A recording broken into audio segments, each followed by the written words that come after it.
This is an analysis and field work summary for the San Isidro Power Plant's medium pressure reheat pipe damage during 2023. A first inspection by Solco Lab Company was done at 29th of March of 2022.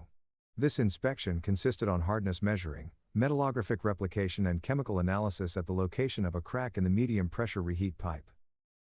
The conclusions of the inspection were the following. Although there was detected some intergranular cavities, ASME 2D calculations revealed that the material is not mechanically within creep failure range based on operational data.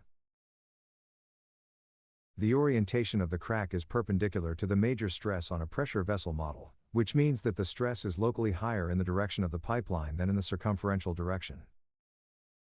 There's probably an external factor that creates increased temperature or stress locally during operation. Chemical analysis reveals that the material is a low-quality SA335P22 steel. Raises suspicions on the influence of present elements like sulfur and phosphorus that could be a factor developing conditions for the emergence of a crack. Further analysis is recommended. Based on the information gathered, the cause of the crack is considered to be microstructural defects and material elements found through chemical analysis together with operational cycles. Topographic analysis is recommended for the supports on the pipeline since a misalignment could be an important factor causing higher lateral stresses during operational cycles. At 29th of June of 2022, Solco developed a document with recommendations regarding the welding procedure for the reparation of the crack. This document considered the selection of materials for the new metal plate and welding seams. Operational parameters, maximum stress calculations and phase analysis of the welding joint were all considered for the final material selection. An inspection was done by Solco Lab Company following the reparation of the crack, at 20th of October of 2022. The conclusions of the inspection were the following. Welding seams hardness is within range. The metal plate hardness is within range. The base metal hardness is within range.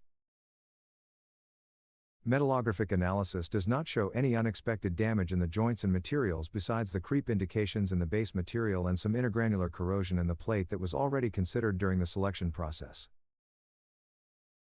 At the first day of February of 2023, Solco executed the installment of 3 high-temperature enclosed strain gauges. The positions for the strain gauges were the following. 1 over the metal plate for the measuring of circumferential direction strain. 1 over the base metal besides the metal plate for the measuring of longitudinal strain. 1 over the base metal at the opposite side of the metal plate around the pipe surface for the measuring of longitudinal strain. The measurement with strain gauges took place from the night till sunrise of the following day. ENEL provided data for power generation, temperature and power during these hours. In the following graphs it is possible to see and compare all 3 strain measurement and power generation, temperature, and pressure. The conclusions after the measurements were the following. Power generation already reached its nominal value during strain measuring.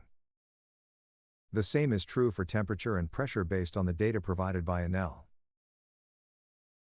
Even though strain change is observable through time, it is very small.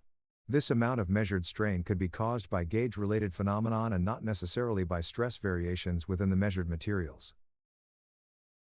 Further measuring is advised to be able to analyze the stress behavior within the pipeline, especially during the most important operational cycle changes.